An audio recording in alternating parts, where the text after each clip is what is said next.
টেনশনের মাছ নেই। রাতে আর মনে ছিল না, কারণ মা চলে যাবে, এই জন্য রাতে কোনো কাজ করতে ভালোও লাগেনি, শরীরও খারাপ লাগছে, যার ফলে ওদের খাবার আর রেডি করতে মনে নাই। কিন্তু আমার টাইসন সোনা ইদানিং সমস্যা করছে কি জানেন, ও হলো ক্যাট ফুডের সাথে মাছ মাখা দিতে হচ্ছে, শুধু ক্যাট ফুড দিলে খাচ্ছে না, যার ফলে আমি সকালে উঠে ওর জন্য এই দেখুন মাছ বসিয়ে দিয়েছে। এখানে এই মাছ দিয়ে ওকে আমি ক্যাট ফুড দিয়ে ভাত নাস্তা দিব। এই দেখুন রেডি হয়ে আছে, ও দেখাচ্ছে ক্যাট ফুড, আমার এই বক্সে ক্যাট ফুড থাকে। কি সুন্দর সুন্দর দৃষ্টি নিয়ে ও ক্যাট ফুডের দিকে তাকিয়ে আছে। ময়না, টাইসন, হ্যাঁ এখনই তোমাকে খাবার দিব। আর ওর জন্য আমি সকাল সকাল মাছটা সিদ্ধ করলাম।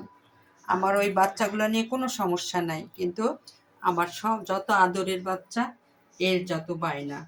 আর একে আমি এখন খাবার দিব, মাছ ক্যাট ফুড দিয়ে মাখায় আজকে সকালে টাইসনের নাস্তা। বসো, হ্যাঁ এখন বসে থাকো, আমি নাস্তাটা রেডি করি।